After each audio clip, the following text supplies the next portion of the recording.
دوسری بات قرآن مجید کی عظمت کے ضمن میں یہ ہے، اور وہ اس پہلو سے پوری دنیا کو ماننی پڑے گی، اور واقعہ یہ ہے کہ جو ان میں اصحاب دانش و بینش ہے وہ مانتے ہیں کہ محمد الرسول اللہ صلی اللہ علیہ وسلم کا تعلق کسی پری ہسٹورک ایرا سے نہیں۔ حضور کل 1400 برس پہلے کی شخصیت ہیں، تاریخ کا یوں سمجھیے کہ نصف النہار، the very mid day of history, کہ کوئی چیز بھی ان کی پردہ اخفاء میں نہیں ہے۔ اور حضور صلی اللہ علیہ وسلم کی یہ بات ہر شخص مانے گا کہ آپ نے تاریخ انسانی کا ایک عظیم ترین انقلاب برپا کیا۔ اس دور میں آپ کے علم میں ہوگا، ابھی کچھ 6-7 سال پہلے امریکہ میں ایک کتاب شائع ہوئی، دی 100۔ ڈاکٹر مائیکل ہارٹ اس کے مصنف ہیں۔ مشاہیر عالم کے موضوع پر اس سے پہلے بھی دنیا میں بہت کتابیں لکھی گئیں، بڑے انسان، بڑی شخصیتیں، ان کے چھوٹے چھوٹے لائف سکیچ، لیکن یہ کہ یہ کتاب اس اعتبار سے بڑی یونیک ہے، منفرد ہے، کہ انہوں نے 100 افراد کا انتخاب کیا، پوری انسانی تاریخ کی عظیم ترین 100 شخصیتیں،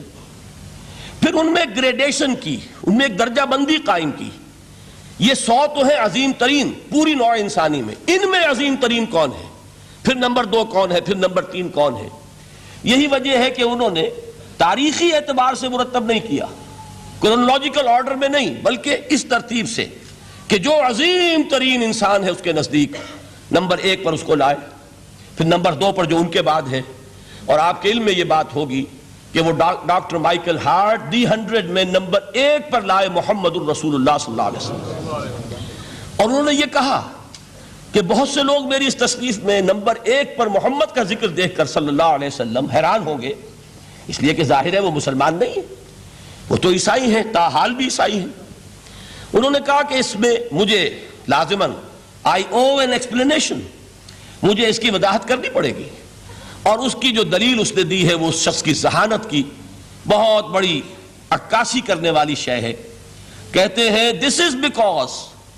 he is the only person، یہ the only کو انڈرلائن کر لیجئے اپنے ذہن میں،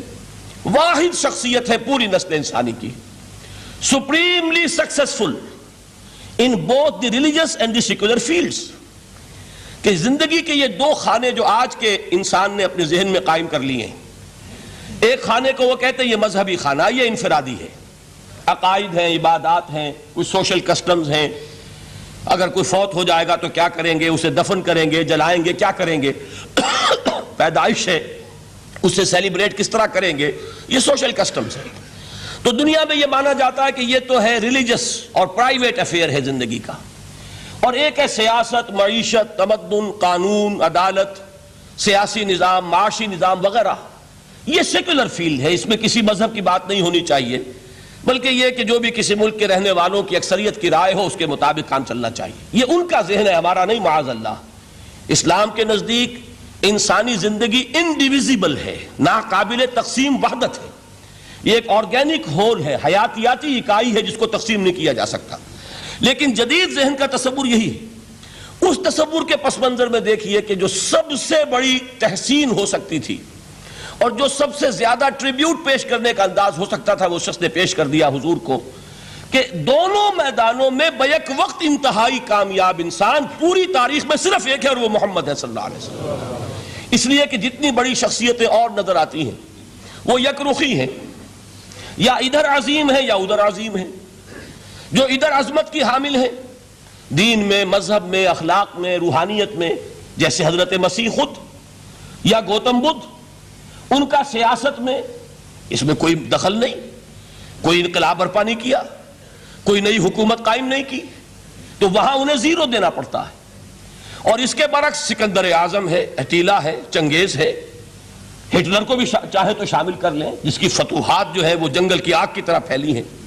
کوئی مشرق سے مغرب تک پہنچ گیا، کوئی مغرب سے مشرق تک چلا آیا۔ ہٹلر کہاں آپ کو سکندر اعظم کہاں سے چلا، مقدونیہ سے اور دریائے بیاس تک پہنچا ہے، اور ادھر سے چنگیز ادھر سے گیا وہاں تک پہنچا ہے، اٹیلا جو ہے سینٹرل ایشیا سے اور یورپ کے میدانوں تک پہنچا ہے۔ لیکن مذہب اور اخلاق کے میدان میں انہیں صرف 0 دینے سے کام نہیں چلتا، کوئی مائنس ویلیو معین کرنی پڑتی ہے۔ یہ ہے دنیا کی عظیم ترین شخصیتوں کا حال۔